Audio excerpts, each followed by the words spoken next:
Iya, Ibu. Hmm, Mbak Yasinta, eh, gimana? Kenapa jawabannya E? Melihat data yang mana? Bisa disampaikan. Ini kan dia sudah pembukaan lengkap. Terus kemudian setelah dia melakukan amniotomi, jadi bidan mengatur posisi persalinan pada ibu dan memimpin ibu untuk mengedan. Jadi datanya itu dari eh, melakukan amniotomi tadi, Bu. Sama pembukaannya sudah lengkap. Hmm, Itu yang jawabannya E. Kemudian yang jawabannya D, Mbak Novidia. Novidia, Oke, Bu. Eh, gimana? Jawaban D, karena kan ini dilakukan amniotomi, Bu. Jadi, menurut saya dilihat dulu, dievaluasi ketubannya seperti apa, kemudian penurunannya gimana setelah dilakukan amniotomi dan terdapat tali pusat atau tidak. Seperti itu, Bu. Oke, terima kasih Mbak Novidia. Kalau melihat dari pendapatnya Mbak Yasina sama Mbak Novidia, dua-duanya itu kata kuncinya sama ya, melakukan amniotomi. Em, betul. Jadi gini, untuk menjawab satu kasus itu memang yang pertama kita harus ngecek kata kunci. Sebelum ngecek kata kunci, kita lihat dulu yang pertama itu adalah pertanyaannya apa. Jadi setiap membaca kasus dilihat dulu ini pertanyaannya apa. Oh, ini yang ditanyakan adalah tindakan selanjutnya.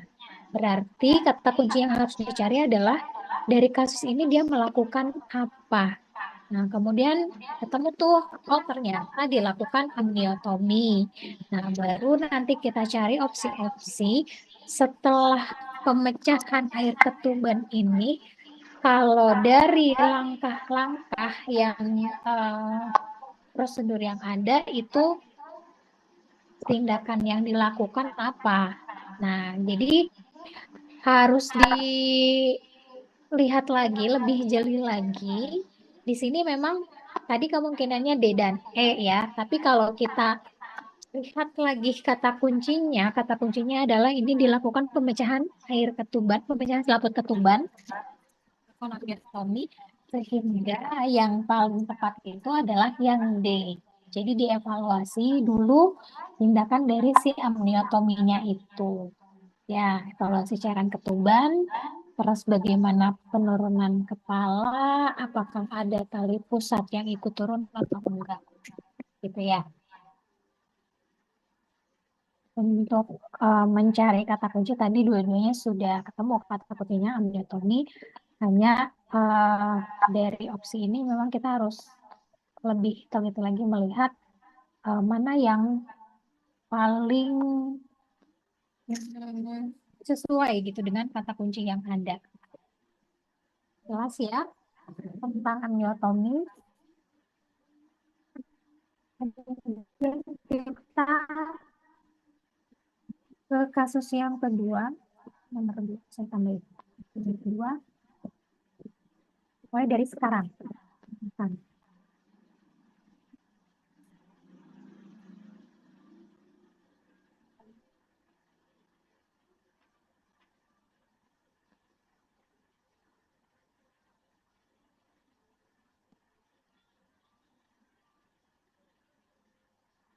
Saya perempuan 25 tahun setelah hmm,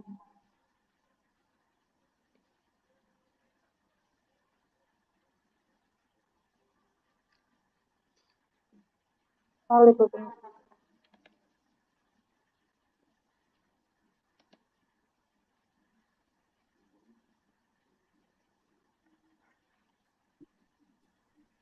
tidak ada kuburan.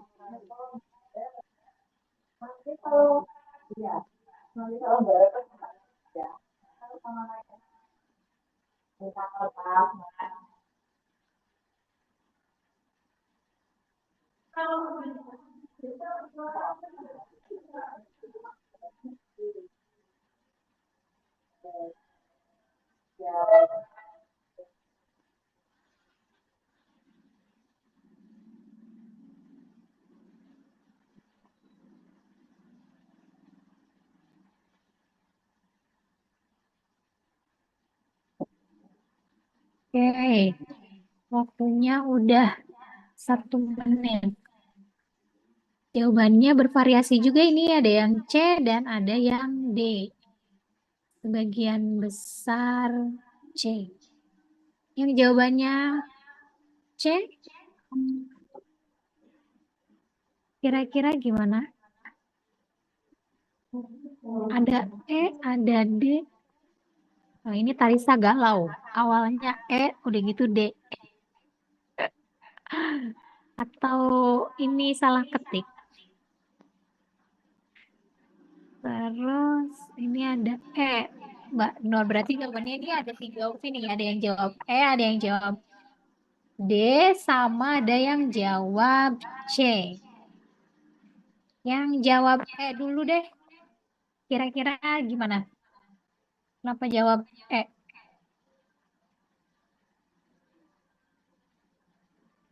Mbak Nurdina.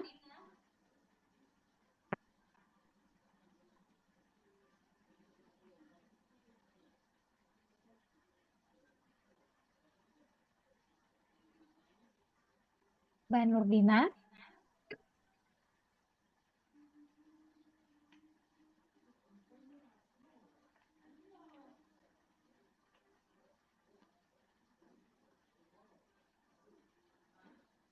Halo, Mbak. Permisi Bu, Iya. jawabanku yang D.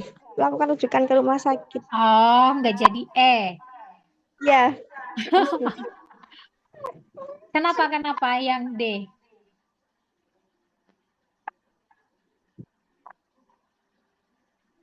itu Bu, karena telah dilakukan PTT dan tali pusat tidak memanjang.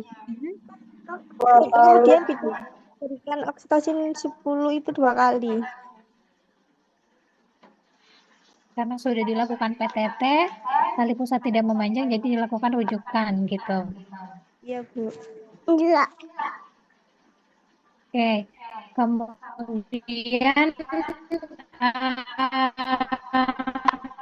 yang jawabannya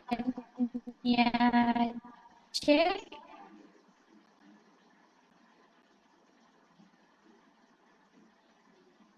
Bayanti. Izin Bu. Bayanti, Ya Bu. ada Mbak Bayanti. Gimana? Beneran nggak Bu suara saya Bu? Benar. Mohon izin untuk menyampaikan Bu. Gimana jawabannya C? Ada kata kunci telah dilakukan PTT, kemudian diberikan oksitosin sebanyak 10 IU sebanyak 2 kali. Berdasarkan dari tata laksana kasus ini masuk ke dalam retensia plasenta Bu, jadi dilakukan manual plasenta terlebih dahulu. Kalau semisal manual plasenta nggak bisa,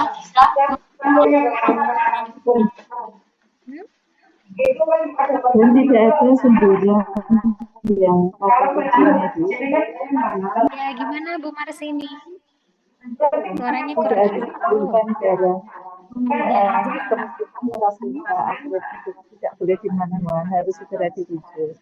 Iya. Kemungkinannya apa Bu tadi? Plasenta Plasenta apa? akrata, plasenta yang abnormal sekali dalam Oke. Iya, terima kasih Bu Marsini. Jadi dari kasus ini sebetulnya ini sudah pada bisa ya melihat masalah yang ada bahwa ini plasentanya belum lahir. Yang ditanyakan adalah tindakan yang harus dilakukan bidan. Berarti kita harus tahu dulu masalah yang terjadi apa di dalam kasus. Ternyata plasentanya ini belum lahir, bidan sudah memberikan oksi 2 kali.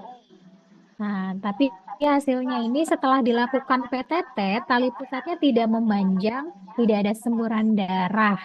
Dan ini kita juga bisa cek posisinya di mana, di TPMB. Jadi harus jeli juga nanti ketika di kasus itu ini tempatnya di mana, gitu ya. Nah, ini adalah TPMB. Jadi setting tempat jangan lupa ya, nanti diperhatikan setting tempat. Si setting tempat ini akan mempengaruhi pilihan kita terhadap tindakan yang harus dilakukan sama bidan, gitu. Nah, Tadi betul yang disampaikan Bu Marsini. Di sini tuh sebetulnya ada kata kunci tidak ada semburan darah. Nah, itu kita harus ingat kalau misalnya nggak ada semburan darah, berarti logikanya di dalam itu kan belum ada proses Tanda-tanda lepas. pelepasan plasenta. Iya.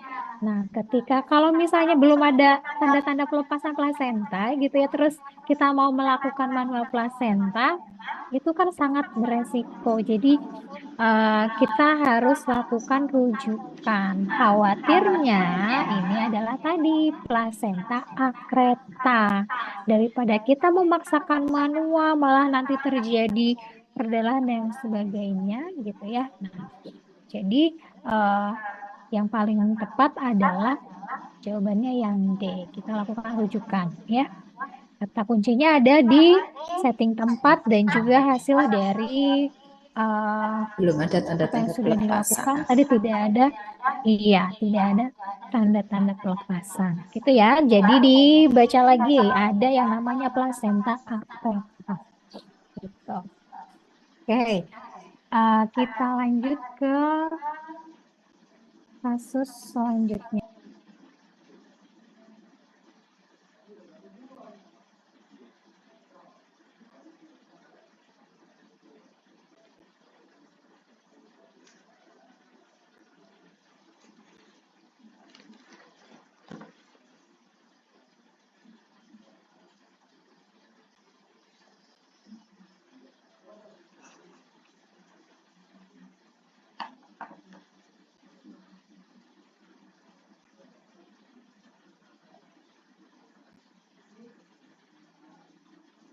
Oke, kita lanjut ke kasus yang ketiga ya. Saya timer lagi mulai dari sekarang, silakan.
Oke, sudah 1 menit.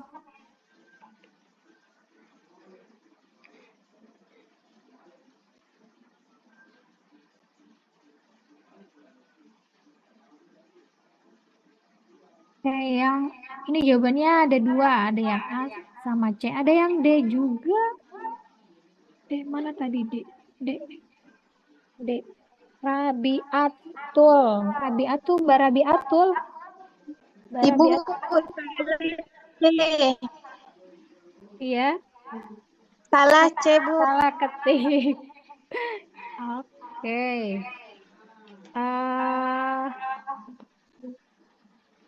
Mbak Indahwati.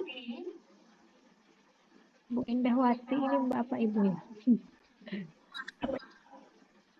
Iya, Bu. Yang jawabannya A, ya Bu Indah. Gimana Bu? Yang jawabannya A? Iya. Dasarnya.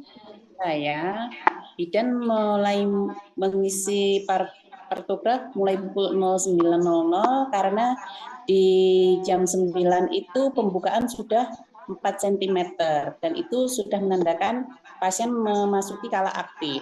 Seperti itu, Ibu. Oke, terima kasih Bu Indah. Karena melihat dari data pembukaan ya. Kemudian yang jawabannya C. Coba Mbak Rabiatul tadi. Jawabannya kan C. Pertama Bu dilihat dari pembukaannya 4 cm. Terus bisa juga dilihat dari hisnya yang adekuat sama dengan 40 atau lebih besar dari 40 Bu. Jadi dimulai dari jam 1. Itu, Bu.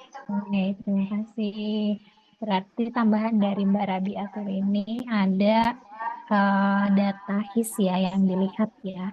HIS-nya di sini adekuat itu pada pukul 13 gitu ya.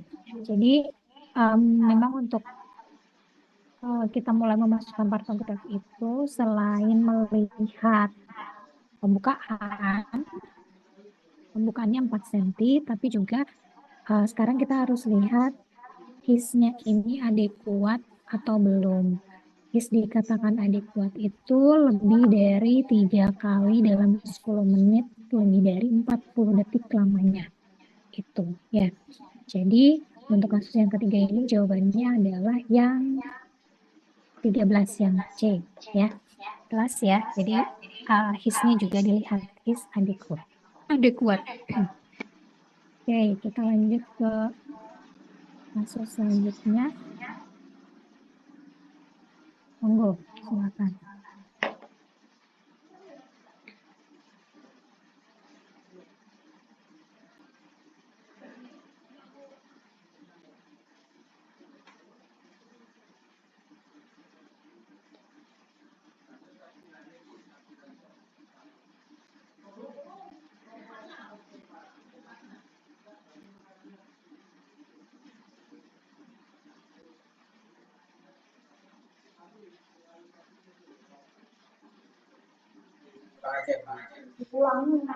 Dulu kasus keempat.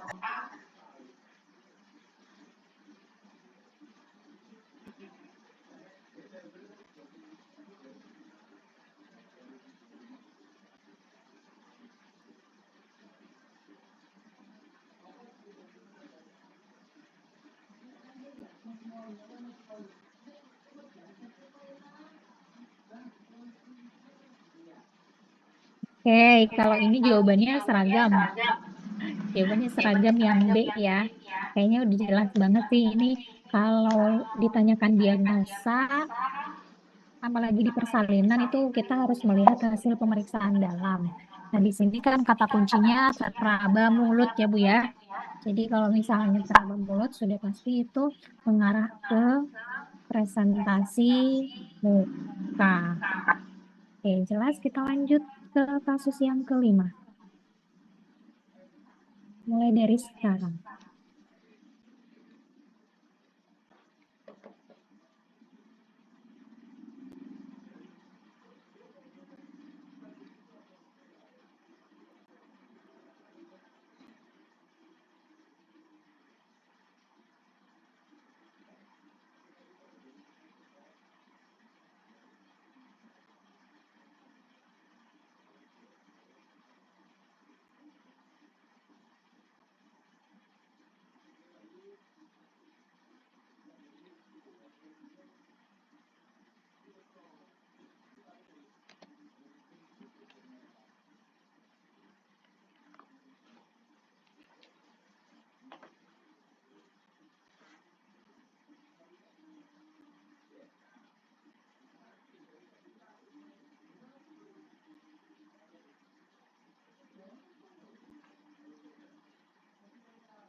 Oke, waktunya sudah 1 menit. Jawabannya yang ini juga seragam yang E ya. Oke, berarti masing-masing sudah bisa melihat kata kunci dari kasus. Jawabannya betul yang E. Lanjut ke kasus yang keenam. Mulai dari sekarang.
Oke, ini jawabannya.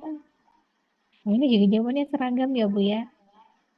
Ini salah satu soal etik, Bu. Jadi tidak menutup kemungkinan nanti pada saat ujian itu nggak hanya berkaitan dengan teori, tapi juga dari kasus-kasus yang ada itu bisa saja keluar soal etik gitu. Jadi untuk etik ini juga harus terpapar juga terkait dengan aturan-aturan gitu. Nanti sambil dibaca-baca juga, siapa tahu nanti ada kasus-kasus yang berkaitan dengan etik gitu ya. Nah, salah satu contohnya adalah seperti ini. Ini salah satu contoh kasus etik. Jawabannya yang betul itu betul yang ya Bu ya. Oke, kita lanjut ke kasus ketujuh, mulai dari sekarang.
Oke, ini seragam juga ya jawabannya semua ini juga masih menjadi contoh dari kasus yang berkaitan dengan etik yang terkait dengan persetujuan pasien. Tuh jawabannya betul ya. Jawabannya yang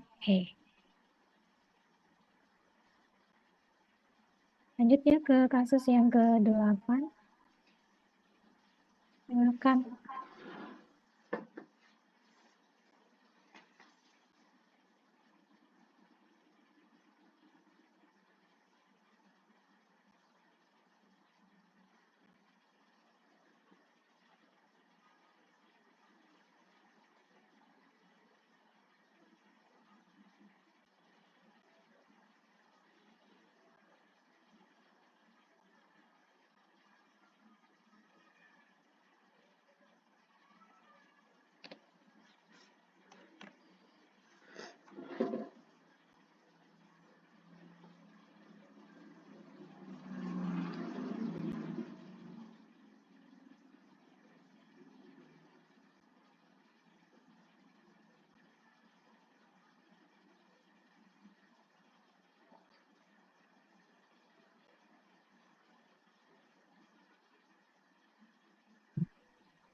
Oke, yang ke-9.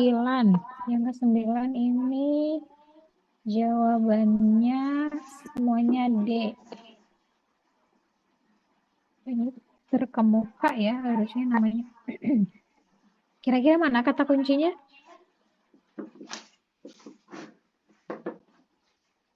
Kata kuncinya yang mana? Jawabannya D. Tadi masih nomor 8, Bu Fitria. Ya Allah. Salah lihat.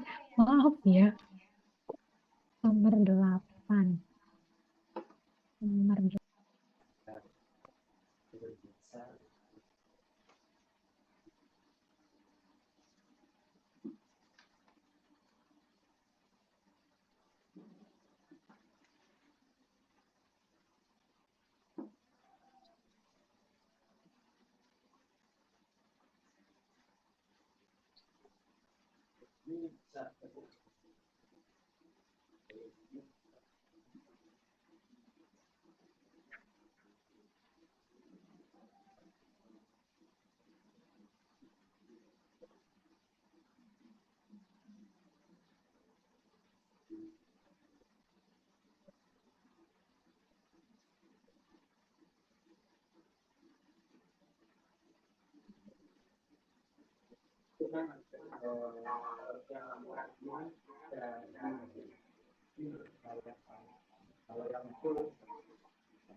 Mohon maaf. Jawabannya yang D ya, karena ini kata kuncinya yang mana? Kata kuncinya mana?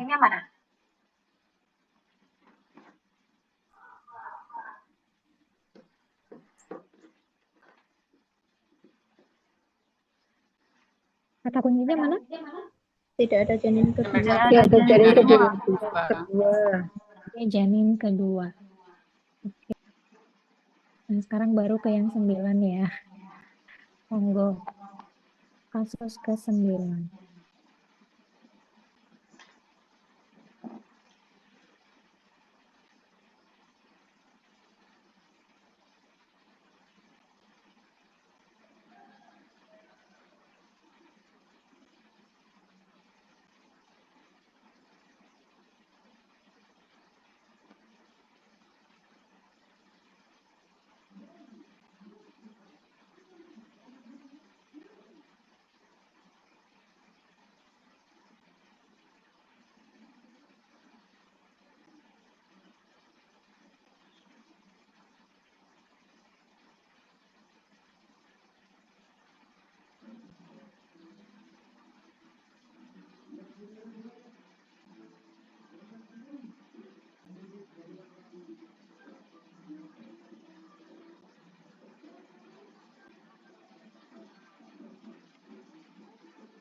Oke, sudah 1 menit. Di sini ada yang jawab E, D, dan C nih, bervariasi nanti ya. E, D, dan C. 1, Aida, jawabannya C. Kenapa A? Jawabannya C.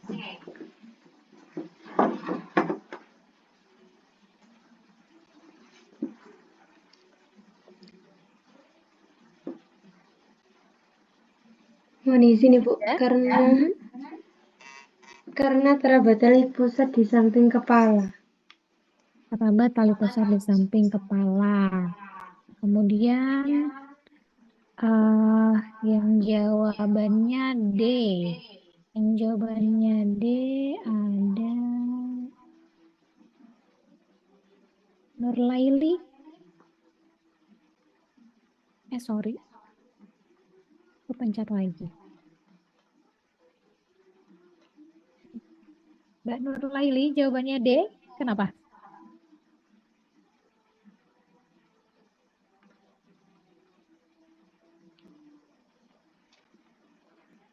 Mbak Nurlaili Savitri. Ibu itu tadi jawabannya nomor 9, nomor 8. Iya kah? Oh, kalau gitu Bu Susi.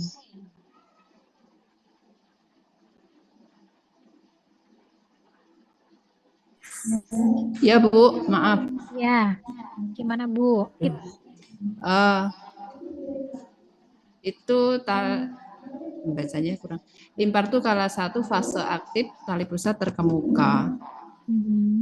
Maksudnya, pikir saya itu tadi pilihannya mungkin itu. Karena di ngetiknya kurang pikiran saya yang ada dalam pemikiran saya. Ya, berarti iya memang ini terkemuka maksudnya. Berarti pilihannya terkemuka ya Bu ya? Ya. Oke. Karena melihat data tali pusat di samping kepala. Masih di samping kepala. Oke. Kemudian Asila. Asila kenapa jawabannya Asila? Yang pertama itu karena terpusat di samping kepala, dan yang kedua karena di situ ada kata-kata mengeluarkan term warna jernih, berarti kutubannya sudah pecah. Kutuban sudah pecah menandakan pusat pelepasan tali pusat yang menyambung. Kalau yang belum itu yang terkemuka. Saya tahunya itu. Nah berarti di sini harus tahu dulu perbedaan antara tali pusat menumbung dan tali pusat terkemuka. Jadi perbedaannya apa, Sheila? Kalau yang menumbung itu kutubannya sudah pecah, tapi kalau yang terkemuka itu kutubannya masih utuh. Oke. Nah jadi yang disampaikan Ashila itu betul ya.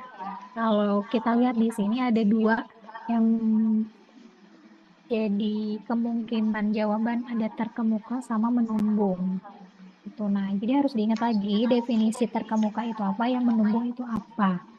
Ya, sehingga untuk kasus 9 ini jawabannya adalah yang Impar tuh kala satu sudah jelas pembukaannya, ini kan pembukaan 8, fase aktif dia, tali pusatnya menumbung.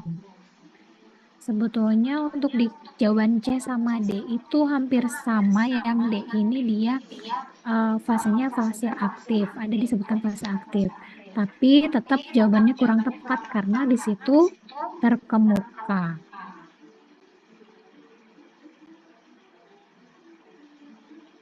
Kayak gitu ya. Lanjut ke 9. 10. Mulai dari sekarang.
Untuk yang kasus 10 ini ada yang C sama D.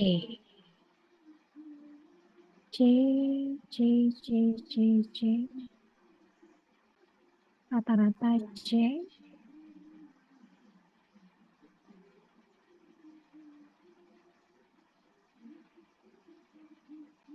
Bu Marsini, kira-kira pertimbangannya, jawabannya yang presentasi ganda ini melihat data yang mana? Nah itu maaf, itu pelik. Saya lihatnya kok ini aja. Biar kecil. Ada bagian itu ya ternyata itu di kecilnya gitu. Oh iya, oke. Berarti jawabannya apa, Bu? Ya sama. Dahi ya, dahi karena di sini kita ada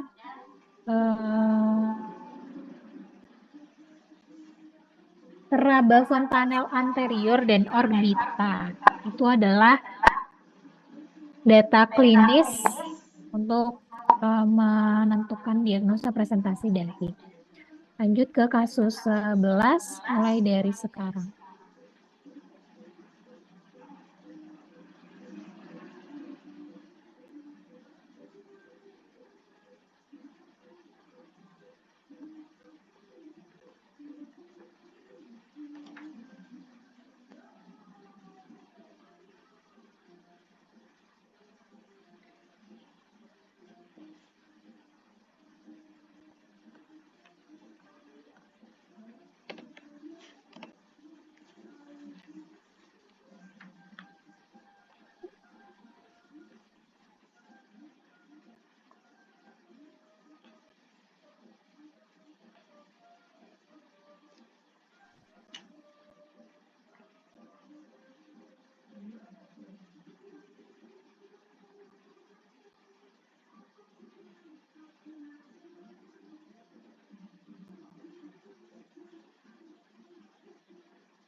Ini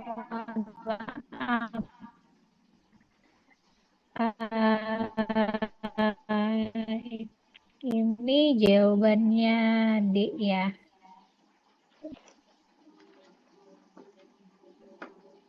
Karena di sini jelas ya, tidak terjadi putaran paksi luar dan dagu menekan perineum. Itu salah satu tanda klinis dari adanya distosia bahu. Oke, lanjut ke kasus ke-12. Ini tadi dicoret sama siapa ya?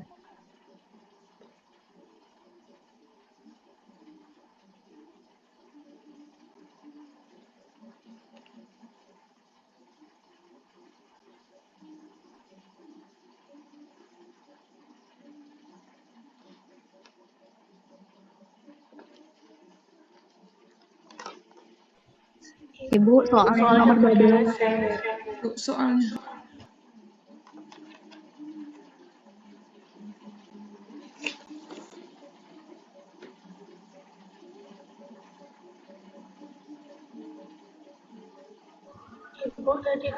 Jangan yang nomor 12. Ini 12 ya.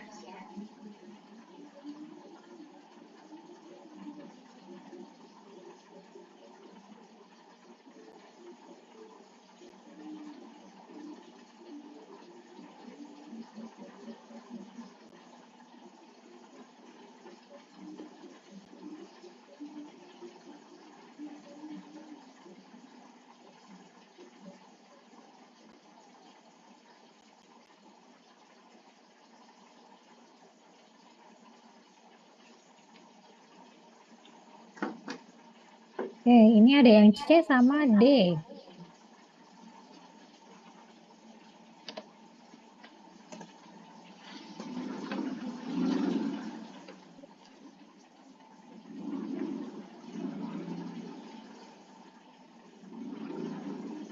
Bawahyu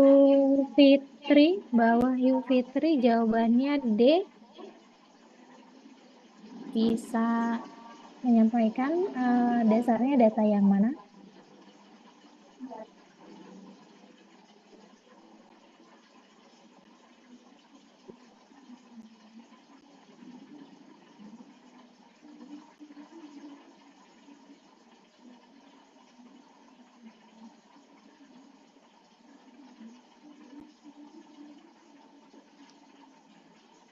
Bawahyu.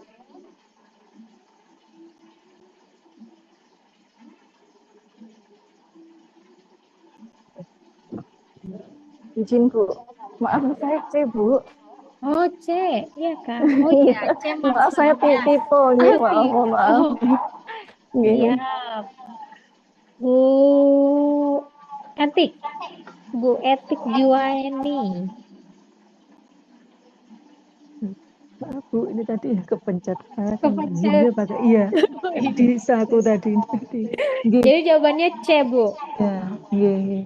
Oke. Jawabannya C karena di sini data yang bisa kita lihat adalah ada yang masa lembut dan berdenyut ya. Tuh, berarti kan teraba tali pusat. Oke, jawabannya adalah prolaps tali pusat. Oke, lanjut ke kasus ke-13. Mulai dari sekarang.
Ini jawabannya apa?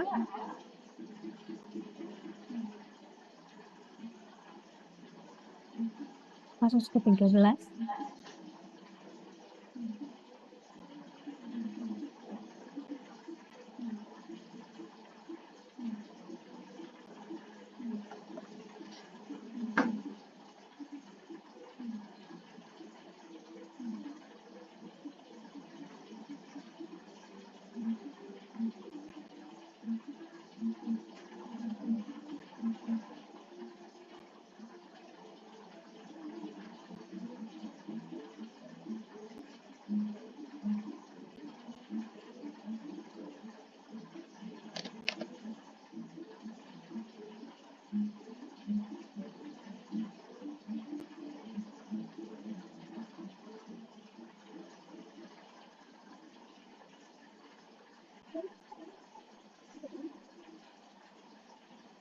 Jawabannya apa yang kasus 13?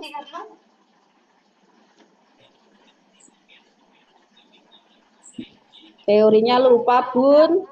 Teorinya lupa, Bumi. Mekanisme persalinan ada apa aja? Ayo. Engagement. Habis itu ada apa lagi? Ashila. Lupa ingat Bu Fitri. Lupa ingat juga. Usna. Mana Usna? Ada Bu. Apa? Mekanisme persalinan itu apa aja?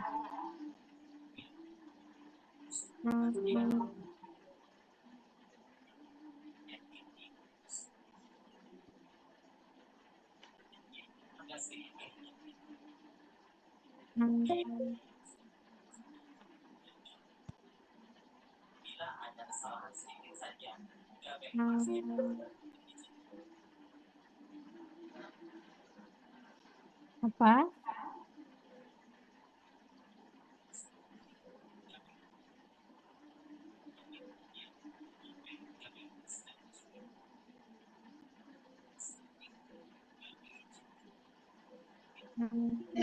Mekanisme turunnya kepala ya, Bu.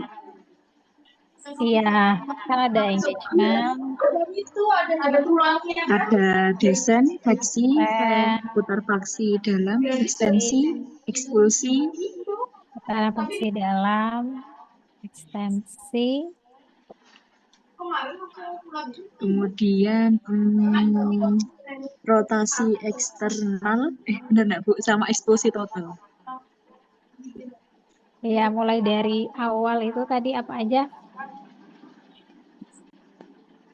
Mulai dari engagement dulu, kepala masuk dulu ke PAP, kepala masuk PAP, kemudian mengalami penurunan atau descent, itu kan descent, kemudian mengalami fleksi, dia sambil fleksi, kemudian putaran faksi dalam, ya. terus ekstensi, kemudian ada, kalau nggak salah, ekspulsi kepala janin, terus rotasi eksternal, kemudian ekspulsi total. Ya, jadi untuk sekarang di sini kalau lihat dari kasus, kita bisa melihat dari data mana nih? Dari investmentnya 25%, kemudian penurunannya 4/5. Penurunan, iya, dari penurunan ya, kita bisa lihat dari itu penurunan. Dia masih di mode 1 juga, berarti masih di proses baru fase descent. Jadi dia baru masuk ke PAP. Di hot 1 engagement kan, berarti Bu ya? Hot 1 itu kan dia sejajar PAP ya. Jadi engagement. Putaran faksi dalam rotasi internal itu ada di mana? Ketika kepala itu ada di hot berapa? Kalau putaran faksi dalam. Aku karo nulia, ngobongnya aku tak jodoh. Di dasar panggul Ibu. Sudah lewat hot 3. Ya, jadi nanti kalau misalnya ada data dia ini di hot 3 atau lewat hot 3, berarti dia seharusnya sudah berproses putaran faksi dalam. Ya, kalau putaran faksi luar itu ketika memang kepalanya sudah keluar. Makanya tadi di distosia bahu kan ketika si kepala ini tidak melakukan putaran faksi luar, maka itu terjadi distosia bahu. Ya, itu mekanisme persalinan, diingat lagi, station, HOTS, gitu. Kemudian palpasi WHO 4/5 ini juga harus diingat lagi. Kalau 3/5 itu berarti dia HOTS berapa, station berapa, nah kayak gitu-gitu. Lanjut ke kasus 14, silahkan.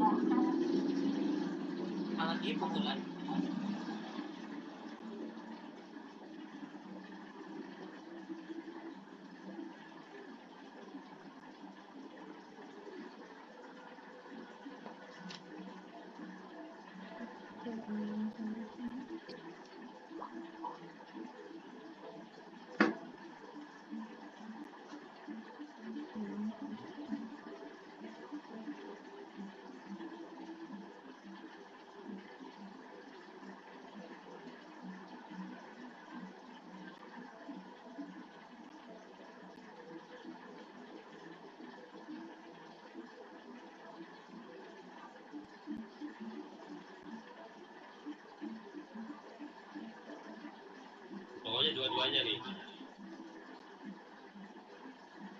Nah, Mak.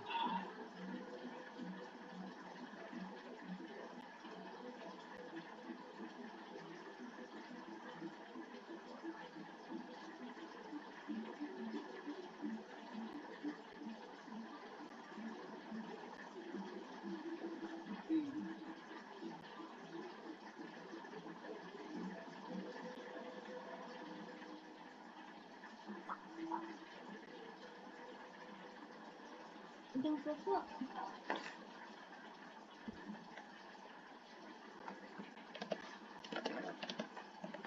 Baik, kalau yang untuk nomor 14 ini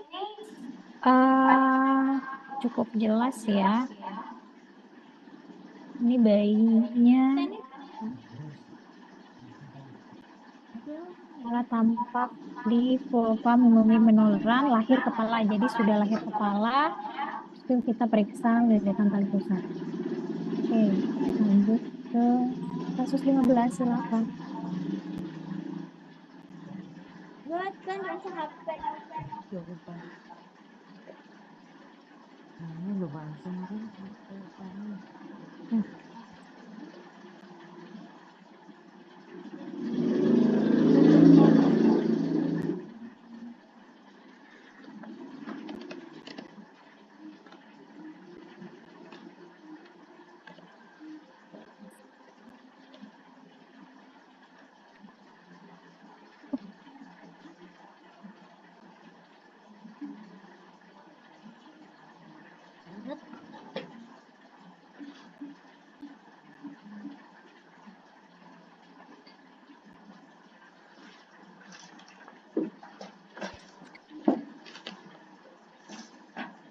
Kapan pokok kan?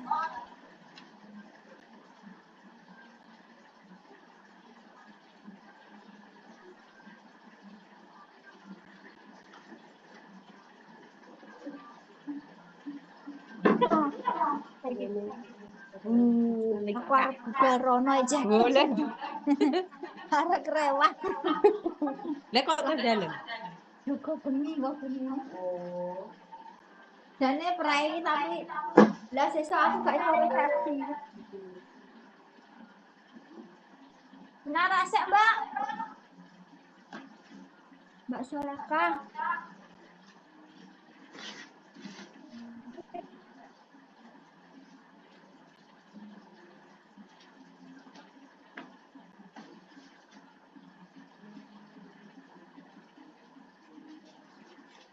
Oke, ini juga terkait ini ya, tindakan amiotomi. Kita melakukan amiotomi itu pada saat tidak ada his, jadi di antara kontraksi ya. Kenapa Bu? Kira-kira kita melakukan tindakan amiotomi ini harus pada saat tidak ada kontraksi. Izin menjawab itu. Iya, gimana Bu? Ini. Dikhawatirkan kalau ada kontraksi selain semburan, kemudian ada ini tali pusat atau bagian-bagian kecil yang menunggu. Karena kalau ada tekanan biasanya dikhawatirkan ada tali pusat yang menunggu.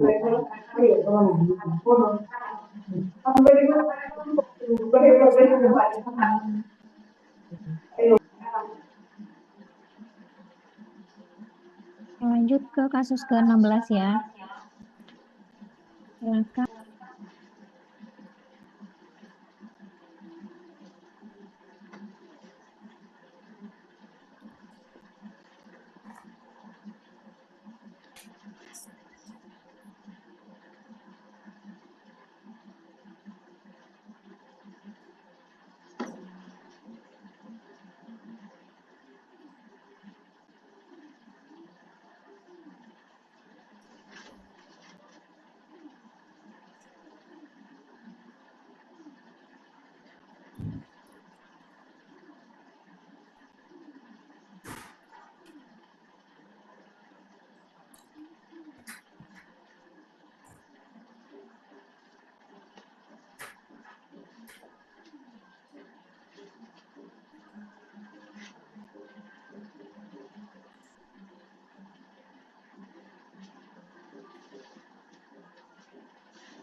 Oke, ini juga seragam ya jawabannya karena ada gawat janin. Kita lihat dari digitnya 110 itu kurang dari 120 kali kemungkinan. Lanjut ke kasus 17, silakan.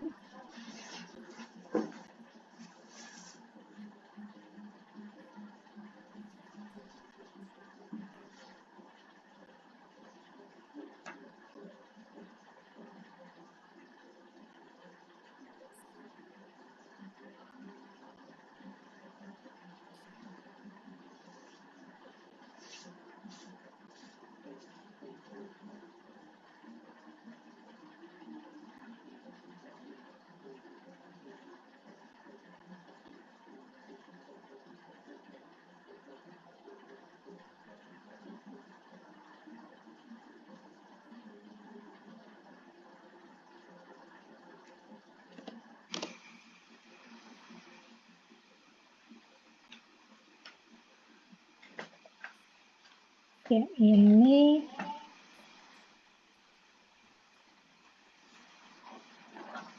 kasusnya di stasiun baru juga, sehingga yang harus dipelajari kembali penetapan dari diskusi baru itu manuvernya ada apa aja. Nah, kasus 17, ini sudah betul jawabannya adalah melakukan penekanan suprapublik. Kemudian nanti juga bisa dibaca lagi tujuan dari penekanan suprapublik itu untuk apa, kemudian metode ini untuk apa, gitu ya. Itu bisa dipelajari lagi. Oke, lanjut kasus 18.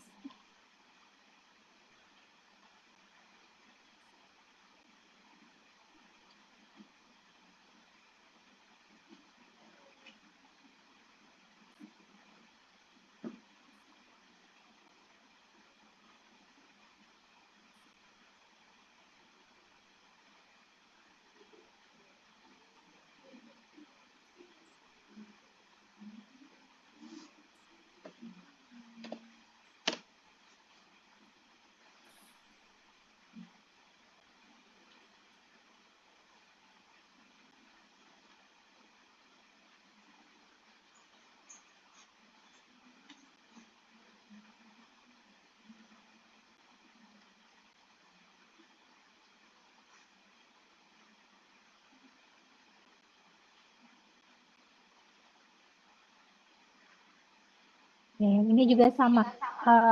Datanya jelas ya. Kata kuncinya kandung kemih penuh. Sehingga dari kata kunci itu tindakan yang paling tepat adalah mengosongkan kandung kemihnya dulu. Lanjut kasus 19.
Ya, jawabannya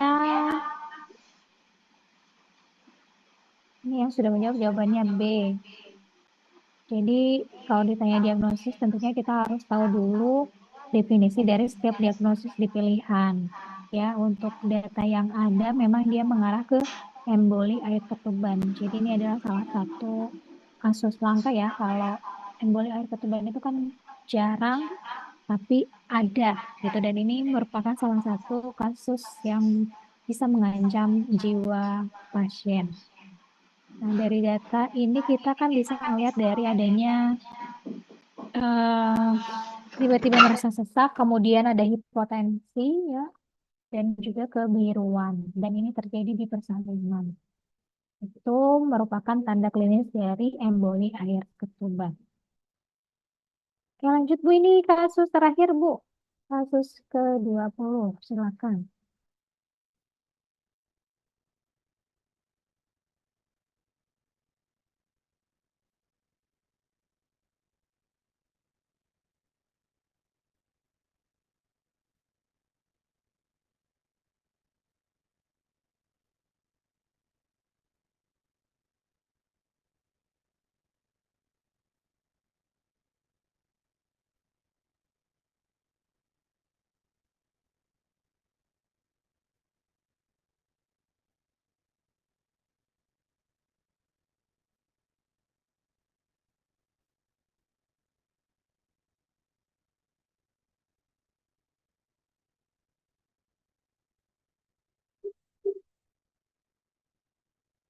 Kalau ini gampang banget ya, ini ada di APN.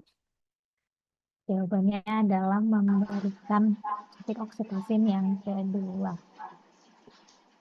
Oke, kasusnya sudah semua Bu. Ada 20 kasus, mudah-mudahan ini menjadi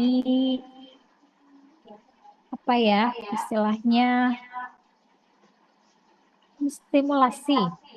menstimulasi untuk mempelajari kembali.